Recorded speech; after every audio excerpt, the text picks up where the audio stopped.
अचानक एक महीने पहले ही पता चलता है कोई 10-10 मूवीज रिलीज होने जा रही हैं और रिजल्ट हमें पहले ही पता, उन्होंने अगले 3 पार्ट्स को भी अनाउंस कर दिया है। और उससे भी ज्यादा हिम्मत की बात है कि इसके फेलियर के बाद अनाउंसमेंट तो कर दी, लेकिन अनाउंसमेंट के बाद भी वो इन मूवीज को बनाने जा रहे हैं। हालांकि पब्लिक ने उनको इतना प्यार नहीं दिया है, मूवी उनकी हिट तक नहीं साबित हुई। और शोएब मंसूर साहब की ये एक बड़ी ही खास मूवी होने वाली है और इससे भी पहले मैं उम्मीद कर रहा था कि ये 50 करोड़ का बिजनेस करेगी, लेकिन अब मैं कंफ्यूज हो चुका हूँ कि पता नहीं करेगी या नहीं करेगी। और मोहब्बत की हुंदी चलिया जी नू जी हुंदी। Welcome back to the channel. So today we're gonna react a video in which we will know about कि पाकिस्तान में कौन कौन सी नई फिल्में आने वाली हैं, क्योंकि पाकिस्तान की भाई जो ड्रामा इंडस्ट्री है वो तो पीक पे है और कुछ ड्रामाज पे हम रिएक्शन ऑलरेडी कर रहे हैं, जैसे कि जेंटलमैन और दुनियापुर। सो जिन लोगों ने फुल एपिसोड्स पे रिएक्शन देखने हैं आप वो भी देख सकते हो। तो आज बात करते हैं हम पाकिस्तान की फिल्मों की जो 2025 में फिल्में आने वाली हैं।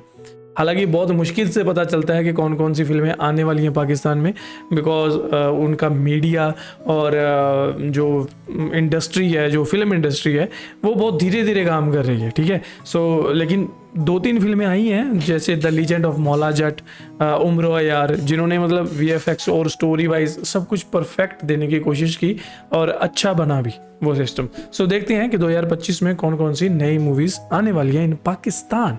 सो लेट्स स्टार्ट द वीडियो। ਤੁਸੀਂ ਇਸ ਚੈਨਲ ਤੇ ਵਧੀਆ ਫੈਕਟ ਵਾਲੀਆਂ ਸ਼ਾਰਟ ਵੀਡੀਓਜ਼ ਦੇਖ ਕੇ ਆਪਣੀ ਗਿਆਨ ਸ਼ਕਤੀ ਵਧਾ ਸਕਦੇ ਹੋ ਤਾਂ ਹੁਣੇ ਜਾ ਕੇ ਸਬਸਕ੍ਰਾइब करो ਤੇ ਸਾਡੇ महाज्ञानी परिवार ਦਾ हिस्सा बनो। दिलो धन्यवाद। की छोटी ईद मतलब कि ईद उल फितर पर 5 पाकिस्तानी मूवीज का भयंकर मुकाबला होने वाला है। अब आपको हिस्ट्री का तो पता ही है कि पाकिस्तानी मूवी मेकर्स के पास बस 2 ही रिलीज डेट्स होती हैं, ईद उल फितर है या फिर ईद उल अजहा है। अब ये चीज कोविड से पहले तो अच्छी चलती रही है, मतलब 2014 से ये शुरुआत हुई और जब 2019 तक हमारी मूवीज को ईद उल फितर, ईद उल अजहा पे रिलीज किया जाता रहा तो मूवीज का रिजल्ट अच्छा निकलता था कि अगर मूवीज एक साथ भी रिलीज की जाती थी तो पब्लिक उनको देखती थी, मूवीज 50-50 करोड़ का बिजनेस करती थी। लेकिन कोविड के बाद 2020 से लेकर 2024 तक पाकिस्तान की जितनी भी मूवीज एक साथ रिलीज की गई हैं वो फ्लॉप ही साबित हुई हैं। आई मीन 2024 की ईद उल फितर को देख लें या फिर ईद उल अजहा को देख लें, मतलब ईद उल अजहा 2024 में तो हमें ऐसा लग रहा था कि कोई 2-3 मूवीज रिलीज होंगी, लेकिन अचानक एक महीने पहले ही पता चलता है कोई 10-10 मूवीज रिलीज होने जा रही हैं और रिजल्ट हमें पहले ही पता चल गया था कि जब आई थिंक मार्केटिंग स्ट्रेटेजी है जो इन्हों दी वो वीक है थोड़ी जी, है ना। और भाई जो भी फिल्म आती है वो पाकिस्तान में रह जाती है, कुछ फिल्में ही हैं जो इंडिया तक पहुंच पाती है, इंडिया तक नाम पहुंच पाता है। ईद उल फितर पे कोई मूवी हिट साबित नहीं हुई है, ईद उल अजहा पे कहां से होगी जब 10-10 मूवीज को एक साथ रिलीज किया जाना। लेकिन फिर भी हम उम्मीद कर रहे थे कि ये मूवीज हिट हो जाएंगी, खासतौर पे उम्र यार मूवी को रिलीज किया जाना था तो वो मूवी हिट हो जाएगी, लेकिन वो मूवी भी हिट साबित नहीं हुई। एक कमेंट मुझे आया पड़ा था जिसमें वो भाई कह रहे थे कि यार उम्र यार ने 40 करोड़ की कमाई की है तो ये मूवी सेमी हिट साबित होती है। तो भाई ऑफिशियल मेकर्स की तरफ से भी ऐसी कोई अनाउंसमेंट नहीं की गई कि मूवी ने 40 करोड़ की कमाई की है। लास्ट जो अनाउंसमेंट हमारे तक पहुंची है वो 15 करोड़ की थी, मूवी ने ओवरऑल 15 करोड़ की कमाई की है। वर्ल्ड वाइड लेवल पे कह लें तो कोई 19 करोड़ की कमाई है, 20 करोड़ भी पूरे नहीं बनते और मूवी को 35 करोड़ के बजट में बनाया गया था। तो उम्र यार मूवी भी एक फ्लॉप मूवी साबित होती है, ना कि हिट। हाँ,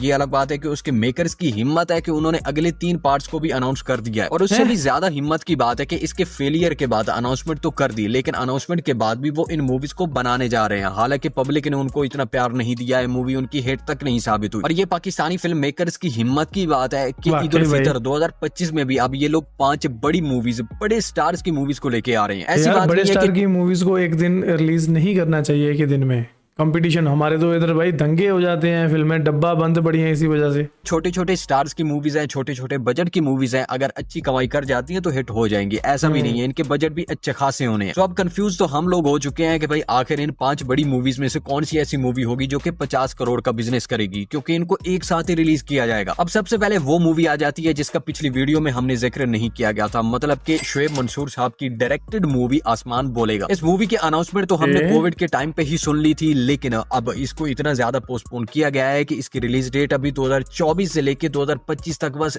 पोस्टपोन होती जा रही है। अभी भी इस मूवी को लेके फाइनल अनाउंसमेंट नहीं की गई है कि इस मूवी को ईद उल फितर 2025 में रिलीज किया जाना है, लेकिन जितना इसको पोस्टपोन कर दिया गया है अब फाइनली इसको मेरे ख्याल से रिलीज कर देना चाहिए। अब मूवी क्योंकि तैयार पड़ी है, इसमें कोई ऐसी भी खराबी नहीं है। हाँ, हो सकता है कि सेंसर बोर्ड की तरफ से कोई मिस्टेक आ रही हो, कोई खराबी आ रही हो, वो अलग बात है, बाकी ये मूवी कंप्लीट हो चुकी है। अब खैर आसमान बोलेगा भी एक एयरफोर्स बेस्ड मूवी होने वाली है। लग ही जैसे रहा कि है इससे ज़मीन में। पहले आप शेरदिल मूवी या प्रवास है जुनून नाम से पाकिस्तानी ही एयरफोर्स बेस्ड मूवीज देख चुके हैं। तो ऐसा कोई नयापन नहीं होने वाला, लेकिन इसमें एक नयापन है कि इसको डायरेक्ट शुएब मंसूर साहब ने किया है, जो कि इससे पहले बोल, खुदा के लिए जैसी कमाल की मूवीज को डायरेक्ट कर चुके हैं। बाकी इसकी बोल- मेन लीड बोल कास्ट में बहुत हमें बढ़िया इमाद चली फिल्म। इरफानी एंड माया अली देखने को मिलने वाले हैं। बाकी इमाद इरफानी को कभी मैं कभी तुम ड्रामे से काफी ज्यादा बूस्ट मिल चुका है अगेन, मतलब कि ये उनका एक कमबैक है। सो आई थिंक ऑडियंस फिर से उनको पहचानने लग गई है, तो आसमान बोलेगा मूवी को इस ड्रामे की वजह से काफी ज्यादा फायदा होगा। बाकी शुएब मंसूर साहब की ये एक बड़ी ही खास मूवी होने वाली है, और इससे भी पहले मैं उम्मीद कर रहा था कि ये 50 करोड़ का बिजनेस करेगी, लेकिन अब मैं कंफ्यूज हो चुका हूँ कि पता नहीं करेगी या नहीं करेगी, बिकॉज इसके साथ ही बड़े सुपरस्टार्स की बड़ी मूवीज रिलीज होने जा रही हैं। सबसे पहले तो नीलोफर मूवी आ जाती है, फवाद खान, मायरा खान कमबैक कर रहे हैं इस मूवी से। लास्ट बार जब वो हमें एक मूवी में द लेजेंड ऑफ मौलाजड में देखने को मिले, तो वो पाकिस्तान की हाईएस्ट ग्रोसिंग मूवी बन गई, मतलब कि 250 करोड़ का बिजनेस उस मूवी ने किया। तो अब नीलोफर से तो यही उम्मीद की जा रही थी कि यार मिनिमम ये मूवी 50 करोड़ का बिजनेस करेगी, अगर ये मूवी बहुत अच्छी निकल आती है तो 100 करोड़ का बिजनेस करेगी। लेकिन अब इसको लेके भी कंफ्यूजन आ चुकी है कि बेशक फवाद खान हो, लेकिन अगर मूवी अच्छी नहीं होगी तो मूवी उतना बिजनेस नहीं कर पाएगी। जैसे कि रिजल्ट हम देख चुके हैं मनी बैक गारंटी के साथ, उसमें भी फवाद खान थे, लेकिन उस मूवी ने भी 50 करोड़ का भी बिजनेस नहीं किया था, कोई 35-36 बड़ी करोड़ फिल्म का बढ़िया बिजनेस थी वो, किया मैं था। तो देखी हुई है। कहने का ये मतलब कि अब बात बहुत मुश्किल हो चुकी है, बड़ी बड़ी मूवीज रिलीज होने जा रही हैं। इसी के साथ लक लग गई नाम से फिरोज खान की एक मूवी आने वाली है, जिसके बीटीएस ने ओह। ऑलरेडी काफी ज्यादा धमाका मचा रखा है। और इस मूवी को लेकर मैंने बहुत सारी वीडियोस बनाई हैं, और हर वीडियो में तकरीबन मैंने एक ही बात बोली है कि फिरोज खान की ये मोस्ट मच वेटेड मूवी है। फिरोज खान को जितना पब्लिक प्यार करती है, मुझे ऐसा लगता है जो टाइटल है ना मूवी का, लक लग गई, may be it's a comedy film and पता नहीं क्या रिस्पॉन्स रहेगा भाई। कि वो इस मूवी को हिट बनाकर ही रहेंगे। मूवी को तकरीबन कोई 12 करोड़ के आसपास के बजट में बनाया गया होगा, या फिर इसका बजट 15 करोड़ भी हो सकता है। और मेरी प्रेडिक्शन के अकॉर्डिंग इसका जो एक्सपेक्टेड बॉक्स ऑफिस बन सकता है वो 50 करोड़ का होगा। लेकिन अगर नीलोफर मूवी इसके साथ रिलीज हो जाती है, या फिर आसमान बोलेगा मूवी, मुझे लगता है कि फिरोज खान अगर सीरियस रोल करता है ना किसी मूवी में, तो वो ज्यादा हिट होगा बजाय के कॉमेडी फिल्म। इसके साथ रिलीज होती है तो फिर 50 करोड़ बहुत ही मुश्किल है। और ऊपर से इसके साथ एक एनिमेटेड मूवी भी रिलीज होने वाली है, माई डैडी माई सुपर हीरो नाम से। फाल मुस्तफा की एक मूवी आने वाली है, जिसमें उन्होंने डैडी के कैरेक्टर के लिए, जो कि मे बी सुपर हीरो होंगे, उसी कैरेक्टर के लिए वॉइस ओवर दिया है। अब एनिमेटेड मूवीज पाकिस्तान में कितनी चलती है आप देख सकते हो। द डंकी किंग नाम से एक मूवी 2018 में रिलीज की गई थी, जिसने ओवरऑल बॉक्स ऑफिस पे कोई 40 करोड़ की कमाई की थी। इसके अलावा आप एनिमेटेड अच्छा। मूवीज के सामने बॉक्स ऑफिस बिजनेस देख सकते हो, तीन बहादुर ने क्या कमाल किया है। तो definitely my daddy my super hero कोई छोटी मोटी मूवी नहीं होने वाली है, छोटे बजट में बनाई गई होगी, 10 करोड़ बजट भी शायद नहीं होगा, लेकिन ये मूवी जो कमाई करने वाली है वो तकरीबन 50 करोड़ की होगी ही होगी। मतलब मुझे ऐसी पक्की उम्मीद लग रही है ईद उल फितर 2025 में धमाका होगा, क्योंकि बच्चे इस मूवी को जरूर देखने आएंगे। अब इसके बाद एक action comedy movie Faisal Qureshi भी इस ईद उल फितर पे लेके आ रहे हैं, मैंगो जड नाम से। अब इस मूवी को भी पहले रिलीज किया जाना मैंगो था, जड? लेकिन अब एक्सपेक्टेड इसकी रिलीज डेट भी कही जा रही है ईद उल फितर 2025। मतलब कि भाई खतरा ही खतरा है। अब फैसल कुरैशी भी कोई छोटे मोटे सुपरस्टार नहीं है। अब मूवीज में ये काम नहीं करते हैं, ड्रामाज में ये काफी ज्यादा फेमस है, लेकिन हमारी ड्रामा ऑडियंस होती है जो कि मूवीज को जाके देखती है। और इसका सबूत यही है कि अगर पंजाब नहीं जाऊंगी, लंदन नहीं जाऊंगा, जो कि एक ड्रामा बेस्ड मूवीज बनाई जाती है, वो अगर सुपर हिट हो सकती है तो डेफिनेटली ये मूवी भी सुपर हिट होगी। अबू अलिया ने इसको डायरेक्ट किया है, हरीम फरूक इनके साथ देखने को मिल रही है मिलिट कास्ट में, और भी काफी ज्यादा जबरदस्त एक्टर इसमें कास्ट किए गए। और इसको लेकर तो कहा जा रहा है कि ये पंजाबी सिनेमा को एकदम चेंज करके रख देगी। आई मीन मौला जट का रिकॉर्ड ना तोड़े, लेकिन तकरीबन ये मूवी भी 50 करोड़ का बिजनेस करने का दम रखती है। लेकिन अब ये सारी चीजें बहुत ही मुश्किल हो चुकी हैं। मैंगो जट का क्या लक लग गई movie, my daddy my super hero, Nilofar movie, आसमान बोलेगा, इन सभी मूवीज को लेके अब एक कंफ्यूजन हो चुका है कि इनको ईद उल फितर 2025 में रिलीज किया जाना है, और अगर इनको एक साथ ही एक ही डेट पे रिलीज किया जाता है तो इनमें से कोई एक ही मूवी होगी जो कि 50 करोड़ को टच करेगी। बाकी मूवीज के बारे आप कह सकते हो कि वो फ्लॉप हो सकती है। 2019 के बाद पाकिस्तान में गिनी चुनी ही मूवी आई है जिसने कोई 50 करोड़ के बिजनेस को टच किया है। अदरवाइज हम अभी उम्मीद कर रहे हैं कि इनमें से कोई मूवी 50 करोड़ को टच कर जाए। खैर इस बवाल को लेकर मैं तुमसे तुम्हारा ओपिनियन जरूर जानना चाहता हूँ। तुम्हें क्या लगता है कि इन 5 मूवीज को? बिल्कुल जी, हम बताएंगे आपको जरूर। और मुझे तो यही लगता है भाई कि ईद उल फितर पे अगर 2025 में एक दिन में 5-5 फिल्में आ रही हैं तो ये डिसएडवांटेज है बाकी फिल्मों का। मतलब एक दूसरे के लिए ये घातक साबित हो सकता है। चाहिए कि एक एक हफ्ते या 2-2 हफ्ते के वक्फे के साथ इन फिल्मों को रिलीज़ किया जाए। क्योंकि देखो यार, ऑडियंस, मान लो मैं फ़ैन हूँ फिरोज़ खान का, और मैं फ़ैन हूँ हुमायूं सईद का, फैसल कुरैशी का, मुझे सभी पसंद है। तो भाई जो एक मिडिल क्लास बंदा है उसने एक बार थिएटर जाना है, ठीक है, कोई एक हफ्ते में एक बार उसने जाना है, वीकेंड पे जाना है, तो भाई वो एक ही फिल्म देख पाएगा ना, ऐसे तो नहीं कि एक दिन में वो सभी देख लेगा, जहाँ एक हफ्ते में वो बार बार जाकर सारी की सारी फिल्में देख लेगा। तो थोड़ा इनमें गैप तो ज़रूर होना चाहिए। हमारे इंडिया में ऐसा नहीं होता। ऐसा अगर होता है लाइक किसी दिवाली पे कोई फिल्म आ रही है, या ईद पे कोई फिल्म आ रही है, या कोई भी ऐसे बड़े फेस्टिवल होते हैं तो उन पे कोई फिल्म आ रही है, तो वो पहले से प्री प्लान्ड होता है।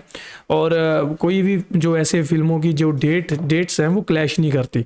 बाय द वे मतलब जो बड़े आर्टिस्ट हैं, बड़े हीरो हैं, उनकी फिल्में की जो डेट्स है वो तो क्लैश नहीं करती। हाँ, ये हो सकता है कि कोई बड़ा हीरो है लाइक शाहरुख खान, सलमान खान, उनकी कोई फिल्म आ रही है तो उनके साथ कोई छोटा आर्टिस्ट है, जो नया आर्टिस्ट है, जूनियर आर्टिस्ट है, उसकी कोई फिल्म आ रही है तो वो चल जाती है। अदरवाइज ऐसा नहीं होता। और पंजाब में तो भाई बिल्कुल नहीं होता। पंजाब में हमारे ऐसे नहीं करते। हर फ्राइडे फिल्म रिलीज़ होती है, तो बहुत कम होता है कि 2 पंजाबी फिल्में इकट्ठी रिलीज़ हो रही हैं, ठीक है, तो वो बहुत कम होता है।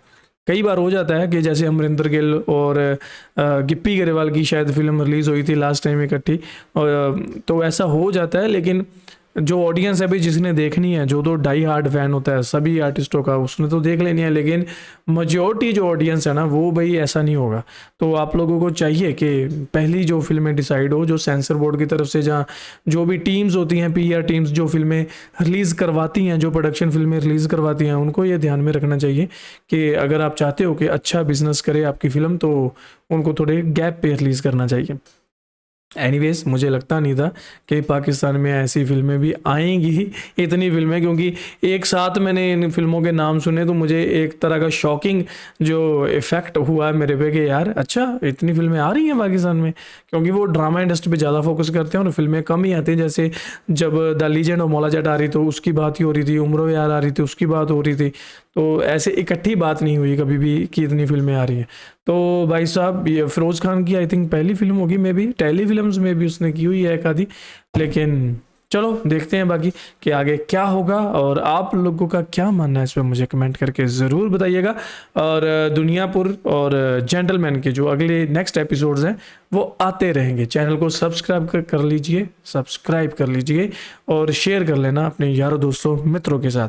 टिल देन मिलते हैं आपको नेक्स्ट वीडियो में। Make sure you hit that subscribe.